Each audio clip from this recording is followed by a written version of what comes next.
Welcome back, everybody. It's time for some SPL action. Hey, it's us. Underneath there, it's Aggro and Anatoly. As Toly, we roll on to the final set of the day. It's mousesports up against SK Gaming, two teams that did not have the start they were looking for to the fall split. Not quite yet, but they've only played one game each, and I think their opponents were a little bit on the up and up side, right? Mouse losing to Dignitas. Obey had a great week taking out SK Gaming.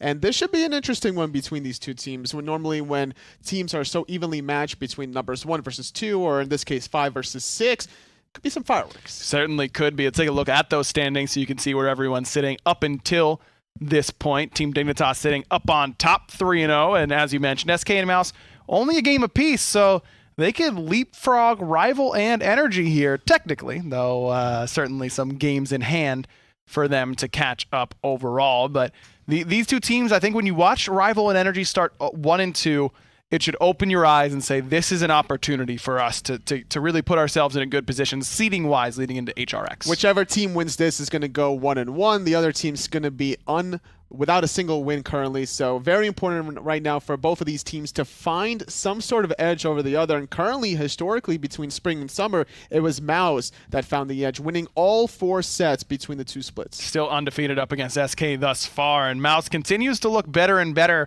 throughout the Season 5. I mean, they make the roster change during the summer. They lose Jermaine. That kind of revitalizes this team. Dardez has looked like a whole different player as of late.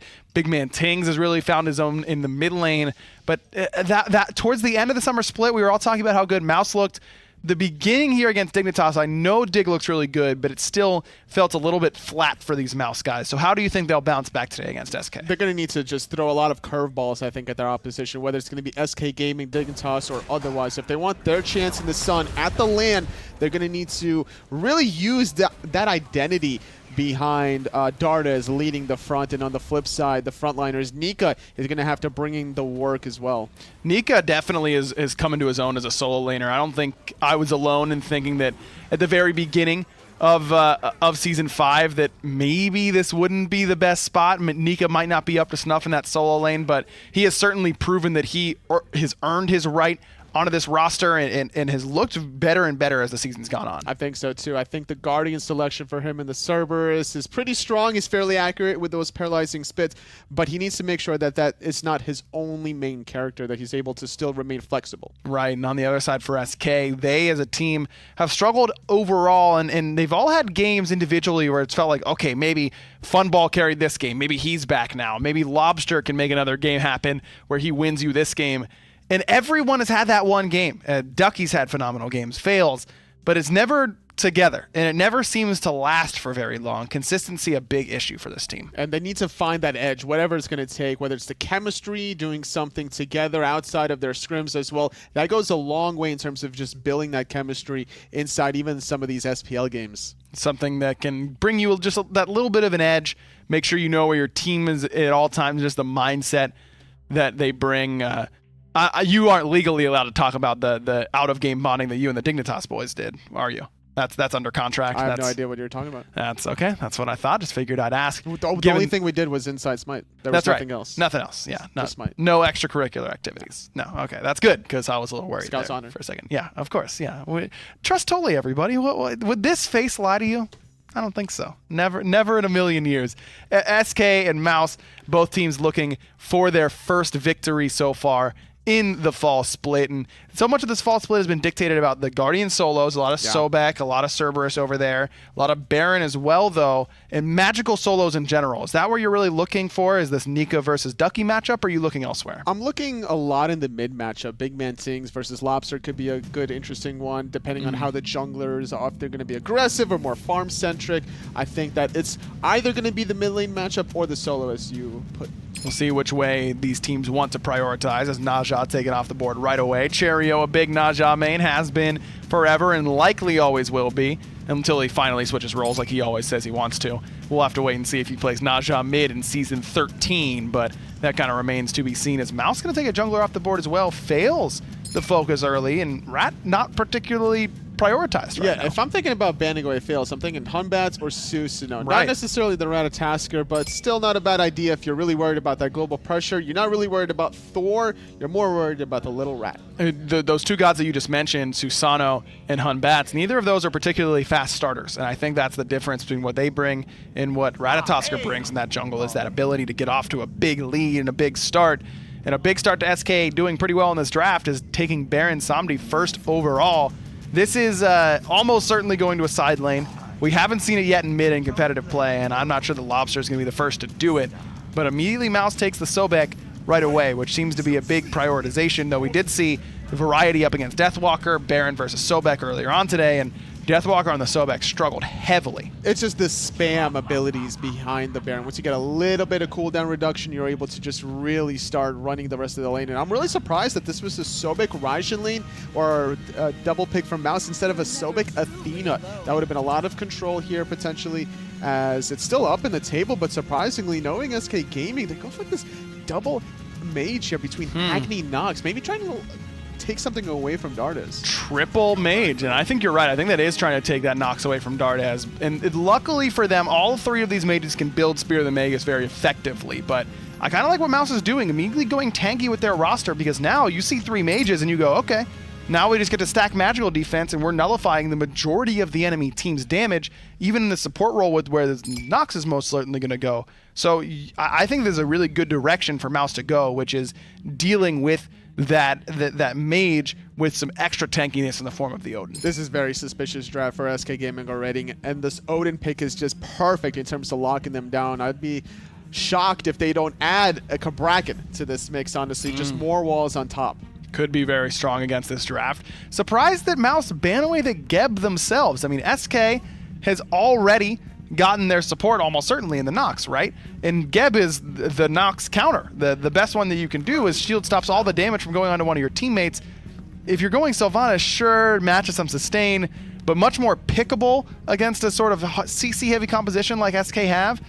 I don't know, that Geb ban seems weird to me. I think Dardez is just next level on the Sylvanus. The way he's able to hit some of these pulls, setting up his teammates, we saw in the past, is won his team certain games in the SPL. Maybe not sets entirely, but he always has these MVP performances. And if you're relying on Dardez's Sylvanus against such a composition that SK have, you can easily build a magical defense and still get away from the action. Yeah, that's true. I don't know. 4 magical, you want SK to go 4 magical, right? And pick Athena or Geb in that spot. But I digress. It's Jing and Batz, the final 2 selections, giving some SK some much needed physical damage in their draft. And Mouse will top it off with a final pick, Artemis, who what used to be the end-all be-all, it felt like, during picks and bans, has definitely fallen off a little bit, but that new passive is still awfully strong. Doesn't insta-win you lane from time to time like the old one used to, but still excellent. Particularly with how many slows Mouse has, that Artemis passive will still deal that extra damage off of slows. Especially if you go Poison Star yourself, just to apply your own individual debuff. I think that there's a lot of late game potential for Mouse with Artemis, and a lot of good early to mid game with the Odin. Let's see if this triple mage composition for SK will get the job done. Let's throw it over to the casters to find out. Thanks, Aggro. Thanks, Tolly. Moving into game 1 between SK Gaming and mousesports, and it is indeed going to be this triple mage composition. For the most part, that's all going where we expected, right? The Baron solo, the support Nox is going to be coming out from HalfDevil, and that sort of is where that question lies, Taco. I mean, mousesports, they've got a strong composition. They have this Odin. I feel like they've got the tools to punish these 3 mages. I feel like it's incredibly dangerous as well, trying to use Dardez's own specialty against him with this Nox into the Sylvanus, but it's HalfDevil all by his lonesome trying to hold it down in the dual lane. That's going to end up costing SK Gaming their purple buff, as Dardez and Spudio waste no time at all in going to solo it or drop it as quickly as possible, and now the red buff could be meeting the same fate. Very interesting. They're letting Funballer go mid with the full Ninja Tabi, and they've got Lawbster stripping away the Chaos side buffs as well. So he got the red buff already. He's been able to solo this purple buff. So Lawbster getting 2 camps of solo farm, HalfDevil in lane, and Funballer is getting solo farm in mid as well. Now the Jingwei's cleaning up the rest of the jungle with the passive and coming back to lane. The only member who really suffers from this start out of SK Gaming is HalfDevil, but he's arguably the only member who you wouldn't really notice that sort of a deficit on, because he's going to hit level 2 no problem anyway. And I actually am not opposed to the way SK decided to break that one down, because trying to 2v2 against an Odin and Raijin when you're Agni, Batz is hardly ever going to go in your favor. So mousesports probably going to end up invading that red buff, purple buff anyway from SK, but by having Lawbster solo those 2 buffs, he's not only coming into the lane with the same amount of XP he would have originally had, but possibly even a little bit more. Yeah, and that's not the only lane where they might be a little bit of a deficit in terms of pressure. I mean, Sylvanus, Artemis is nothing to shake a stick at in lane either, with those AoE autos from the ranged autos from the Sylvanus. And, of course, the Artemis as well. They have tons of clear. So I like this idea from them to kind of shake up this early start to try and get away from that early lane pressure. In fact, Faeles and Lawbster are coming out a little bit ahead XP-wise. This does feel like a start that's a little bit exclusive, though, to a Jing composition, because Funballer has that Jing passive to utilize to make it back to the lane in time to continue his farming as expected. But now, well, with everything having taken place, the question is, do we see the invade from Mouse, or are they just going to be content to try and reestablish their own jungle buff timers? And I'd imagine Mouse probably want to try and pressure. And that's a good question, because essentially what this start has done is allow them to come out essentially even in a situation where they might have been at a deficit otherwise. But are they going to be able to translate that into a lead necessarily, or are they just trying to fight this one from even? From their positioning so far, it doesn't appear as if they want repeated invades. They just kind of wanted to secure their farm at the beginning.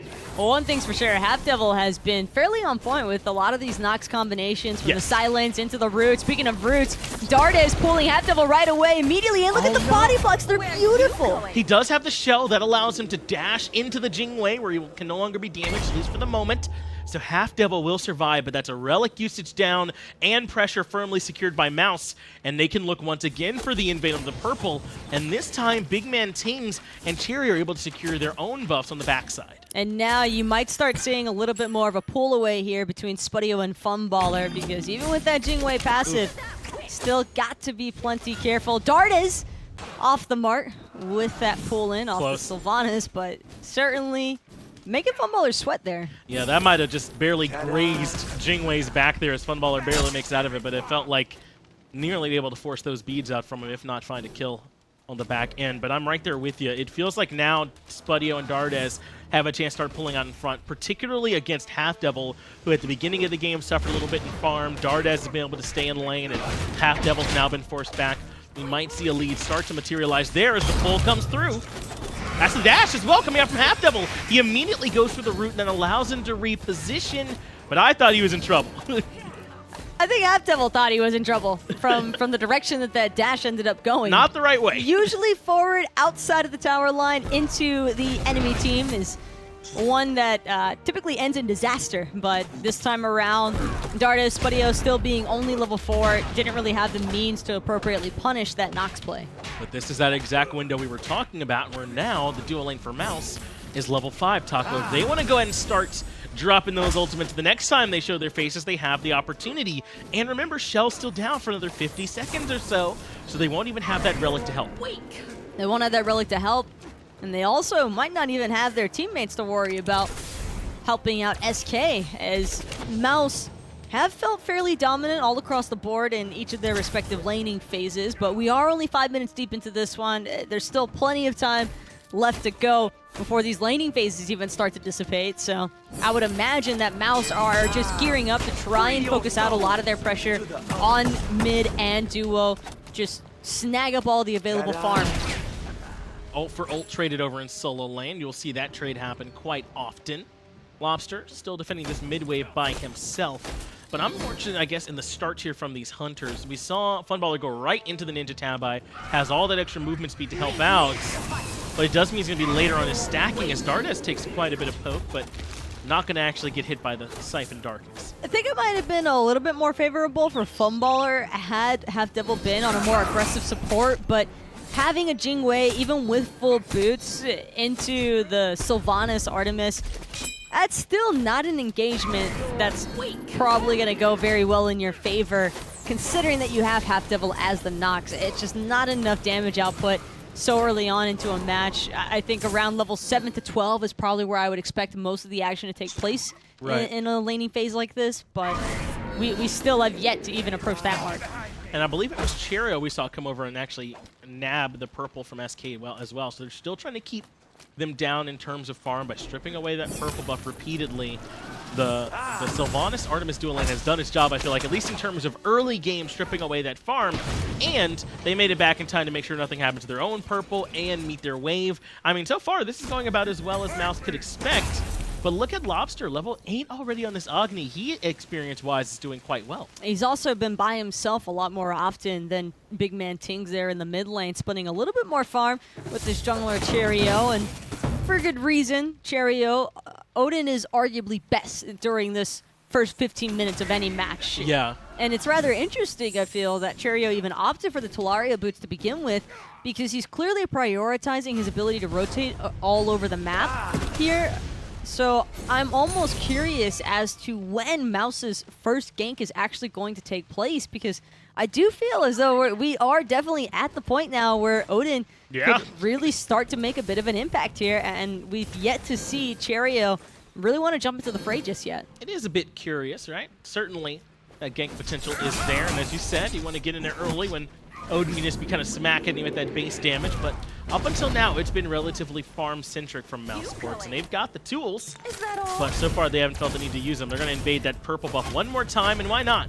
When they do eventually choose to fight, they'll have, you know, sort of an incremental lead built up from these repeated invades. Also, not every day you see a Jing running away from the Artemis, and the Artemis keeping up. No boots, but does have that slight little movement speed steroid off of that secondary ability with the Vengeful Assault. Cherryo is certainly still chunking at this point in the game, Taco, and Funballer just caught it a little bit. Now he is going to be able to stay back under the tower. He can come back in if he needs to with Rapid Reincarnation, Airstrike, and Beads all still there. But at this point, SK don't have that many tools, but Faeles has Fear No Evil. Dardez has to use Wrath of Terror to get away, but Lawbster takes a bunch of damage as well, but first blood goes to SK. Fortunately enough, Faeles does manage to find it, and it does come at a price. Lawbster, notorious for being a sacrificial lamb for every single team he plays on, fulfilling that role once more. He's going to end up falling there in that 1-for-1 exchange between SK and Mouse, but all in all, a strong start for Faeles. He gets the first blood bounty. That is very nice to be able to put that on your jungler. And they got the first blood bounty. The only thing that's different is that it is the support for mousesports versus the mid laner for SK. So how that balances out is the question, right? It's okay if Dardez missed a little bit of time, but Lawbster had a lead. Did that get given up in the time he spent being dead?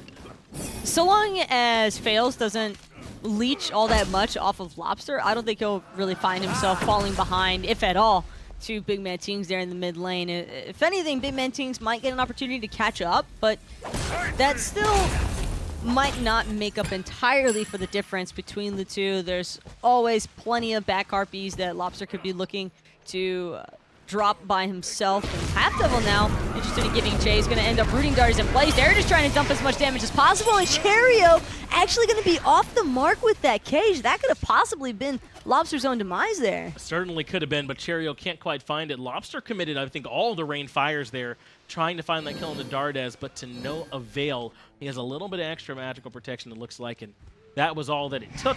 He's still standing, in fact, now going to sustain up, but HalfDevil forces the beads out from Spudio, and the ultimate. That's a huge win for SK.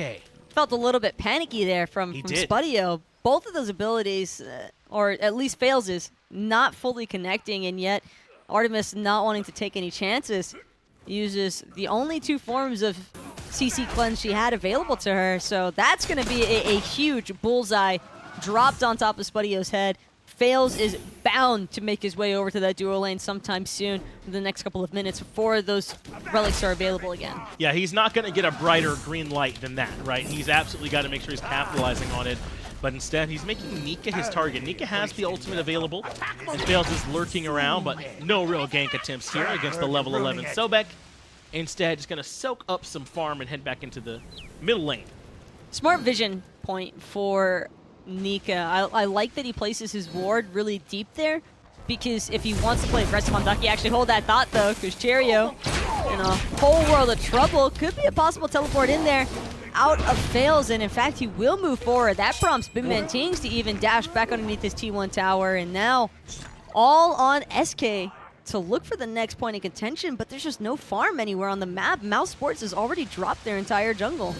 It looks like they're just barely going to miss that blue buff timer. No, they're sticking around. They're going to be able to try and grab this one from Nika. Cherryo's coming in, but I don't know if he realizes there's 3 here. Certainly can't defend this, and SK Gaming will find some form of prize in the form of Nika's blue buff and be able to fall back safely. They don't really have to give anything up for that. But check out what's happening across the way, because SK are not in position right now to truly contest their red buff. That's going to be a quick and easy one for BigManTingz. Speaking of which, Cherryo under a whole lot of stress there in the mid lane. Cage actually just going to save his own life. He's the one that started that fight and it ends up taking too much damage in return. BigManTingz is able to get away from that Fear No Evil. Somehow fails, unable to capitalize there. Dardez can't find the pull either, and despite a ton of ultimates being used, no one dies. I can't tell if that persistent gust actually ended up working out in BigManTingz' favor.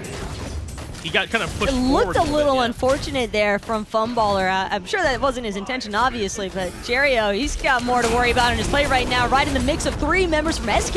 He does jump back out. Ducky is going to get the pull, but it's only onto Nika. Is not able to find the heal, and now Nika goes lurking into the waters. Avoids the slow to root and cheats up the chase, but the rest of the team's not there. SK Gaming one more time make it out largely unscathed. Cherryo trying to get a small heal off those wisps from Dardez and the left mid Harpies. That will keep SK off of the Gold Fury, however, and I think that's all Mouse were looking forward to begin with. No one ends up dying, so all in all, it kind of just ended up being a big grouping for no good reason at all. That's right, a lot was expended, but very little gained. Now, both supports did use their relics, but the difference is that the solo laner and jungler used theirs on the side of SK, so that means that this Batz might be a little bit more vulnerable. The teleport not going to be there for Ducky. Nika might be able to capitalize, but really, it felt like neither side gained much. SK, I think, we're just trying to make a stand for that Gold Fury. It was like they were alluding to the idea of being okay with fighting, but not necessarily wanting to be the ones to hard initiate onto Mouse. They were kind of just waiting to see what Cherryo would do. Cherryo ends up blowing his ultimate, and then after that, SK felt a little bit more comfortable re-aggroing the Gold Fury. It's just hard for SK, I think, to really try and pull that gold, knowing that Mouse have full control of their duo-side jungle right now. They really do. Spudio's still about 2 levels out in front of Funballer. Dardez and HalfDevil a little bit closer, about half-level lead or so in Dardez's favor.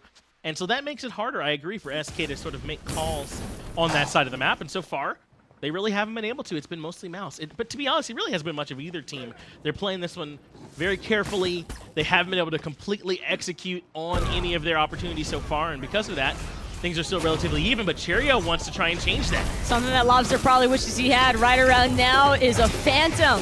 But that won't be anytime soon. And BigManTingz does the BigManTingz with that Taiko drum straight onto Lawbster. No chance of survival for that one. I mean, even if Lawbster had managed to dash away towards his T1 tower, I'm expecting that to be a dive every single time from Mouse. Yeah, Nika was perfectly placed with his rotation in to cut off that path, and now Gold Fury is in the cards for mousesports. HalfDevil has to fall back as BigManTingz puts out plenty of damage, fails, drops the Fear No Evil, but he's too early. Ducky controls Tings on the backhand side, but it fails. Who's still in trouble? And Spudio, who's the one that claims his life. Unintentional body block there from Nika as well, and it's going to end up paying off pretty nicely here for Mouse, because that keeps Cherryo from getting massively chunked right away. And now HalfDevil, he's going to be on the retreat. Funballer, the only member truly left to try and defend, because Lawbster is just not coming out of base. This is going to be a free Gold Fury for Mouse. mousesports earned that one with a 3-for-0 in their favor if you count Lawbster's initial death to get the whole party started. That makes it 4,000 gold thereabouts in their favor, 5,300 experience. And what was momentarily a relatively even game has started to creep up into mousesports' favor at the 15.5-minute mark. That's a somewhat substantial lead you'll definitely feel. I kind of want to see HalfDevil using these Nox ultimates a little bit sooner as well. You get so much benefit off of preventing the enemy team from having the same amount of damage output. Right, they deal less, yeah. I do feel as though Mouse are doing a great job responding to the Nox. They immediately all spread out in different directions to try and keep it from being everyone standing on top of the silence, because that's just never going to be an ideal situation to wind up in. But HalfDevil has seemed to struggle a little bit here on this Nox from its original mentality that SK seemed to be theory crafting. And I just think that SK, they've got to do something to try and slow down the pacing of this game, and it might start with pulling the Pyromancer. They're at least grouping up around it, trying to establish vision control. In that last fight, I think Faeles thought they were a little bit more hard committing to the Gold Fury than they were, because Mouse were being very patient. He dropped the Fear No Evil to force them off, but it didn't appear as if they were really all in. Not the same way Cherryo is all in right now on the Lawbster. BigManTingz gets a double with the Taiko drums. Not a solo you want to hear if you're an SK fan. Now they want the Tier 1 tower. Odin might not be the greatest guy to take with you into a match when you're 40 minutes deep, but 15 minutes and Give me an onwards, Odin. 15 to 20, I think that's where you're really seeing the supreme spike or ideal power spike from Odin. And on top of that, Spudio just absolutely chunking Funballer away here. Forces him out of the Tusky, but Jing struggling a little bit there to keep up. Yeah, couldn't quite stand toe-to-toe in that 1v1, not with the ultimate still available from Spudio. Now with that on cooldown, Funballer really still can't step in. It's a 3-level advantage in Spudio's favor. Funballer taking a little bit too much damage in return. Now Spudio can't grab that Tier 1 tower, but he has been able to bully his Pyromancer in the sights for Mouse. I think Funballer was thinking about it. He was looking for it. Getting that attack speed stim off the persistent gust. Sometimes you just feel it and you want to go in there, but paying a little bit more attention to the map, because if Funballer were to die here, that would be horrible for SK. Simply because there's already so much pressure being applied to Lawbster. You can't have your Hunter dying in an unnecessary 1v1. Your mid laner is already being ganked off cooldown, essentially, and having to deal with 2 to 3 ultimates at a time. And that's what this Odin pick is supposed to do, though, right? I mean, they pick this Odin into those 3 mages who all don't have a way to get out of that cage. Really, that no one does, except for, I guess, Faeles. You can just kind of jump right on out. But this Odin pick was so strong. Cherryo's finally kind of started stepping on the gas and forcing those fights in the middle lane. There's really just not much Lawbster can do. The fact that Mouse were able to take this Odin so late is what really messed up SK, because they not only get the Odin late, but they also already had ideal follow-up for it. And I'm not sure if that was the original mindset there from Mouse or if it just happened to work out. Whichever it ended up being, it doesn't really matter now, because HalfDevil just finally managed to get a Phantom online and going. But having only the one against an Odin might not be enough. Fire Giant being started up in the background as Ducky is zoned away. HalfDevil and Faeles are both right around the corner, so they certainly know this one's happening. mousesports drop it for now and look for the fight instead, but SK patient. And Pyromancer will be the consolation prize. mousesports should be able to grab this, but Faeles looks like he doesn't want to let it happen. No pull from Dardez. Pyromancer goes to Mouse. It's not over just yet either. HalfDevil going to end up using that Phantom in the end there as Ducky looks to pull people in and finds Dardez, but Dardez immediately knocking everybody up into the air. Faeles blinks in but gets controlled the second that he lands. Fear No Evils for Tings, who turns around, but Cherryo's going to need a little bit of support as Agni is raining in the fire, but Faeles plucked back in. Spudio on a killing spree finds one more. Was that a blink pluck from Nika? Because that was beautiful, if so. I think that we just saw Faeles attempt to escape, and not even the second that he connects to the ground. Blink pluck right away from Nika, right on point. Could not have been timed any better there. And now Ducky, he's forced to use his teleport back to his own T2 tower, just to hopefully defend Mouse from securing this one. But with all 4 members of Mouse grouped up here and looking pretty healthy, I'm not sure this T2 is going to last for much longer. Yeah, that's everything HalfDevil has committed onto the Sobek, so it's an easy pluck, and Nika sets up for an easy kill. Lawbster coming in on the backside, but too much damage from Spudio sends him on his way. Tier 2 tower should get burned down relatively easily, and mousesports just too far ahead. All the while, Funballer running into his own issues with Cherryo here. And Cherryo's kind of just wasting Funballer's time. That is all he wanted to do. Looks like Cherryo was successful as well with stealing away that red buff. And Funballer wanted to give chase. It's just he can't catch up. Not with the speed buff Odin. And he might not even make it here in time to defend his Tier 1 tower. That's a big wave that's making its way here. And no, he will not get there in time. Tier 1 tower secured to go along with the Tier 2 and Tier 1 in right, along with the Pyromancer. Mouse were never able to grab the big-time objective, the Fire Giant, but at this point, that might be okay. They still have earned for themselves a 9,000 gold lead or thereabouts in their favor. That Fire Giant call was just a win more call, pretty much. Mouse are already very clearly in control of the pacing of this match, as well as the pressure on the map. And knowing that SK, it's damned if you do, damned if you don't. If they come in and try to contest that Fire Giant right away, then they probably end up getting picked one by one because of the Odin cage displacing everybody, and the team fight just goes south. Or you try to steal the Fire Giant and you all die anyway. Ducky plucked in, and Tycho Drums will end his existence. Fails the next one to be controlled. He does get Fear No Evil off, but BigManTingz has a double kill. He's going to crash through the team fight. Funballer has to decide where to go, and Cherryo sends Lawbster on his way. Triple comes through for the Raijin as he brings the hurt to SK Gaming. Nika going to keep things going, take down Lawbster. HalfDevil really nowhere to go between a rock and a hard place. Out comes the Lurking in the Waters. Deicide now for mousesports, and SK Gaming really have no answers. I think I jinxed it with the first blood call. Yeah, maybe. Because we were both pretty on board that, like, man, what a start for Faeles. That's some good stuff. And things just collapsed so suddenly for SK. It was just Mouse seemed to really just turn on the switch, and that was it. They are just all aboard, running straight down SK's jungle. And I can't help but feel like this Nox has worked more against SK than in favor for them. They really don't have enough presence in this fight, and the last two in particular have started off with Ducky, who I think is trying to frontline for them, getting plucked back in by Nika and forced out of position. He's having to use Life of the Party suboptimally, and without that big sort of control tool, then mousesports are free to run down the rest of these squishies on the back end. They just don't have anyone who can absorb damage for them. The whole team is just too squishy. Sometimes the best defense is a good offense. That seems to be the concept here overall for SK, and it just did not really seem to pan out for them. Now, their best hopes of defending is probably going to remain just sitting underneath their Phoenixes and hoping that Mouse mess up egregiously on their sieges.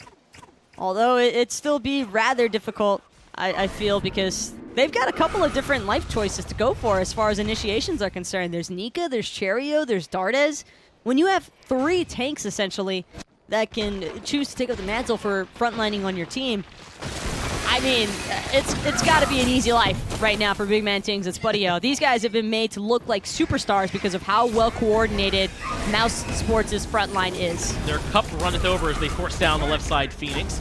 Faeles is here, along with HalfDevil, Lawbster, Ducky, and the whole squad to try and defend. Rain Fire does ring true, but Dardez can't find the pluck, but they got plenty of Phoenix damage, and Cherryo wants to start it again with the Blink Cage. Fear No Evil is the response, but it's not enough. Ducky tries to control Cherryo, but the Phoenix is already down. The Phoenix falls almost immediately, and the same can be said for Faeles. HalfDevil now stuck right in the center of all 4 members of Mouse. He's going to end up falling shortly after, and now with only 3 left to defend from SK, I'm not sure that these last 2 Phoenixes are going to stand much of a chance here, Finch. No, they certainly can't come out and try and defend this way. Pluck and land the Lawbster, force out the beads. Mid-Phoenix goes down as well. And mousesports, if they're going to do it, they're going to do it right. They're going to go to the right side Phoenix and get that thing started. The rest of SK Gaming, the only 3 members standing, do want to defend, but it's too little too late. Nika finds Lawbster yet again, forces out the Aegis, but BigManTingz puts him down. Lawbster had already had to use those purification beads, and without his Aegis, not really much of a chance.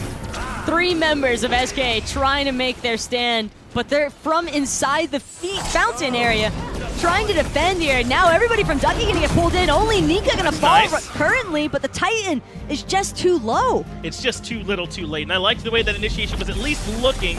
It was gonna be the life of the party into the Fear No Evil to try and get things started, but they are already too far behind. That Titan couldn't handle any more damage coming from mousesports, and they looked very clean in that game. It started off a little bit slow maybe, but Mouse had control. It just felt awkward there for SK.